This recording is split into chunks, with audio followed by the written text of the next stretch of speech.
నమస్తే అండి. ఇంకో కామన్ క్వశ్చన్ ఏంటంటే పేషెంట్స్ మన దగ్గరికి వచ్చి అడిగేవాళ్ళు జనరల్గా ఈ గంజాయి అలవాటు పడిన వాళ్ళు ఈ గంజాయి క్రానిక్గా తీసుకోవడం వల్ల క్రానిక్ డ్రగ్ డిపెండెన్సీస్ వల్ల లైంగిక పటుత్వం తగ్గుద్దా అని కూడా కొంతమంది పేషెంట్స్ వచ్చి అడుగుతూ ఉంటారండి. యాక్చువల్గా ఈ గంజాయి వాడకం అనేది తప్పు, అది చాలా పెద్ద నేరం కూడా. జనరల్గా వీటికి అలవాటు పడకుండా ఉండాలి, వాటి జోల్లో కూడా వెళ్ళకూడదు, వాటి నుంచి దూరంగా ఉండాలి. సో జనరల్గా ఈ సెక్షువల్ ఫంక్షన్స్ మీద ఎలా ఎఫెక్ట్ అవుతాయి అనేది కూడా నేను ఈ వీడియోలో చెప్పదలుచుకున్నాను. సరే, ఒక గంజాయి అనే కాదు, దీన్ని మనం జనరల్గా మన ఇంగ్లీష్లో మన వాడుక భాషలో మన మెడికల్ టెర్మినాలజీ ప్రకారంగా మాట్లాడుకుంటే క్రానిక్ డ్రగ్ డిపెండెన్సీ అని చెప్తూ ఉంటాం. అలాగే క్రానిక్ ఆల్కహాలిక్స్ ఎవరైతే ఈ ఆల్కహాల్ ఎవరైతే రెగ్యులర్గా అలవాటు పడి ఉంటారో వాళ్ళు క్రానిక్ ఆల్కహాలిక్స్ అని చెప్తూ ఉంటాం. ఈ క్రానిక్ డ్రగ్ డిపెండెన్సీ వాళ్ళలో కానీ క్రానిక్ ఆల్కహాలిక్స్లో కానీ జనరల్గా ఫస్ట్ అండ్ ఫార్మోస్ట్ థింగ్ వాళ్ళలో కనిపించే కంప్లైంట్ ఏంటంటే నరాల బలహీనత. జనరల్గా నర్వస్ వీక్నెస్ అనేది స్టార్ట్ అవటం అనేది చాలా ఇనీషియల్గా, చాలా ఎర్లీగా, చాలా ఫాస్ట్గా స్టార్ట్ అయిపోతూ ఉంటుందండి. అంటే నరాల్లో ఉండే స్ట్రెంగ్త్ ఏదైతే ఉందో నరాల పటుత్వం తగ్గిపోవటం, అక్కడ నుంచి గ్రాడ్యువల్గా ఒక రకమైన తూలుడు, అంటే వాళ్ళు ట్రెమర్స్ అని చెప్తూ ఉంటాం. వాళ్ళు నడిచినా ఒక ప్రాపర్ స్ట్రైట్ లైన్లో నడవలేరు. అంటే ఎవరైతే ఆల్కహాల్ తీసుకున్న తర్వాత ఒక 10 to 15 minutes తర్వాత ఆ ఎఫెక్ట్ అనేది ఆ బాడీ మీద స్టార్ట్ అయినప్పుడు వాళ్ళు ఎలా అయితే బిహేవ్ చేస్తారో అలా వాళ్ళు నడిచే గేట్ కూడా మారిపోయి ఇర్రెగ్యులర్ గేట్ అయిపోయి అన్స్టడీ గేట్ అని చెప్తూ ఉంటాం.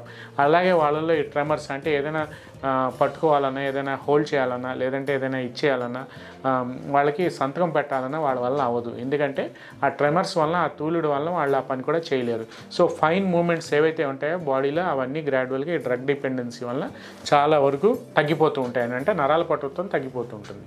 సో ఎప్పుడైతే ఈ నరాల పటుత్వం తగ్గిపోతూ ఉంటుందో మనకి సెక్షువల్ యాక్టివిటీస్లో శృంగార సమస్యలకు వెళ్ళినప్పుడు ఈ శీఘ్రస్ఖలన సమస్య అనేది చాలా ఎర్లీగా స్టార్ట్ అయిపోతూ ఉంటుంది. ఎందుకంటే ఎప్పుడైతే ఈ నర్వస్ స్ట్రెంగ్త్ తగ్గిపోయిందో గ్రాడ్యువల్గా ఈ ప్రీమెచ్యూర్ ఇజాక్యులేషన్, ఈ శీఘ్రస్ఖలన సమస్య అనేది స్టార్ట్ అయిపోతూ ఉంటుందండి. సో ఈ శీఘ్రస్ఖలన సమస్యతో పాటు చాలా ఇంటర్లింకింగ్గా కొన్ని సెక్షువల్ కంప్లైంట్స్ ఉంటాయి. అంటే మొత్తం వాళ్ళ ఒక హెల్దీ సెక్షువల్ లైఫ్ని వాళ్ళు కోల్పోయిన వాళ్ళు అవుతూ ఉంటారు ఇక్కడ.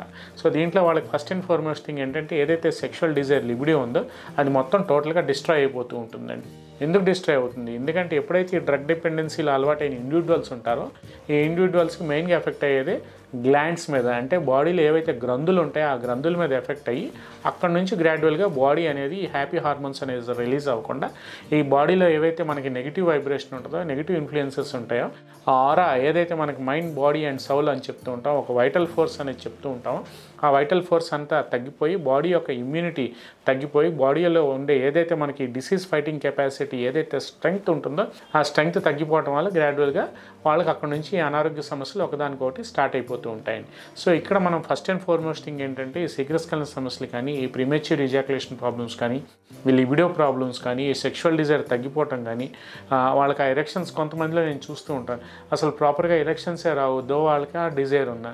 సో ఇట్లాంటి కండిషన్స్లో కూడా ఈ సెక్షువల్ ఫంక్షన్స్ మొత్తం అంతా జీరో అయిపోతూ ఉంటాయి. అంటే మొత్తం ఫ్లాసిడ్ స్టేట్లోకి వెళ్ళిపోతూ ఉంటారు, అంటే టోటల్గా ఒక ఇంపార్టెంట్ స్టేజ్లోకి వెళ్ళిపోతూ ఉంటారు. సో అట్లాంటి కండిషన్స్లో మన దగ్గరికి వచ్చినా మనం పెద్ద హెల్ప్ చేయగలిగింది ఏమీ లేదండి. ఎందుకంటే ఈ డ్రగ్ డిపెండెన్సీ బాగా ముదిరిపోయి బాగా క్రానిక్ స్టేజ్లో, ఇర్రివర్సిబుల్ స్టేజ్లో మన దగ్గరికి వస్తూ ఉంటారు. అట్లాంటి కండిషన్స్లో మనం వాళ్ళకి ఇచ్చే కౌన్సిలింగ్, మెడిటేషన్ తప్పిస్తే చాలా వరకు మెడిసిన్స్ అనేవి కూడా వాళ్ళ మీద ఎఫెక్ట్ చూపించవు. సో ముందు ఆ అలవాటు అనేది వాళ్ళు మానుకొని వాళ్ళు దాంట్లోంచి బయటికి రాగలిగితే వాళ్ళు ఏదైనా అదర్ సిస్టమ్స్ ఆఫ్ మెడికేషన్స్, అంటే మెడిసిన్స్ వాడాలనుకుంటున్నారు, ఆ మెడిసిన్స్ యొక్క ఎఫెక్ట్ అనేది వాళ్ళ మీద కనిపిస్తూ ఉంటుంది. అంటే ఆ డిసీజ్ అనేది కంట్రోల్ అవుతుంటుంది. ముందు తగ్గటం కాదు, ముందు డిసీజ్ని కంట్రోల్ చేసుకుంటూ గ్రాడ్యువల్గా ఆ కంప్లైంట్స్ని ఇంప్రూవ్ చేసుకోవడానికి, అంటే తగ్గించుకోవడానికి అయితే ఛాన్స్ ఉందని ఈ వీడియో ద్వారా చెప్పదలుచుకున్నాను. సో ఇట్లాంటి కండిషన్స్లో ఏంటంటే మెయిన్గా ఈ సెక్షువల్ ఫంక్షన్స్ మీద పనిచేసే మెడిసిన్స్ మన దగ్గర లైకోపోడియం కానీ, పల్సటిల్లా కానీ, బ్రెయోనియా కానీ, బెరెటా కార్బ్ కానీ, ఇట్లా రకరకాల మెడిసిన్స్ మన దగ్గర హోమియోపతిలో అందుబాటులో ఉన్నాయండి. సో ఈ ముందు ఈ నరాల బలహీనతను మనం ఇంప్రూవ్ చేసుకుంటూ ఏదైతే ఈ ఎడిక్షన్ ఉందో ఆ ఎడిక్షన్ మొత్తం వాళ్ళు టోటల్గా దాంట్లోంచి బయటికి రాగలుగుతూ మెడిసిన్స్ వాడుకుని ఒక మంచి క్వాలిటీ ఆఫ్ లైఫ్ స్టైల్ అనేది వాళ్ళు లీడ్ చేసుకుంటూ ఫుడ్ ప్యాటర్న్ ఇంప్రూవ్ చేసుకుంటే గ్రాడ్యువల్గా వీటిని తగ్గించుకోవచ్చు, వీటిలోంచి బయటికి రావచ్చు. మళ్ళీ వాళ్ళు ఏదైతే సెక్షువల్ లైఫ్ కోల్పోయారో దాన్ని కూడా చాలా వరకు మనం మెడిసిన్ ద్వారా, త్రూ కౌన్సిలింగ్ ద్వారా ఇంప్రూవ్ చేసుకోవచ్చు అని ఈ వీడియో ద్వారా నేను చెప్పదలుచుకున్నానండి. సో నేను దయచేసి గంజాయి వాడేవాళ్ళు కానీ, లేదంటే డ్రగ్ డిపెండెన్సీ ఉన్నవాళ్ళు కానీ, లేదంటే ఆల్కహాల్ డిపెండెన్సీ ఉన్న వాళ్ళు కానీ ఆ జోలికి వెళ్ళొద్దు.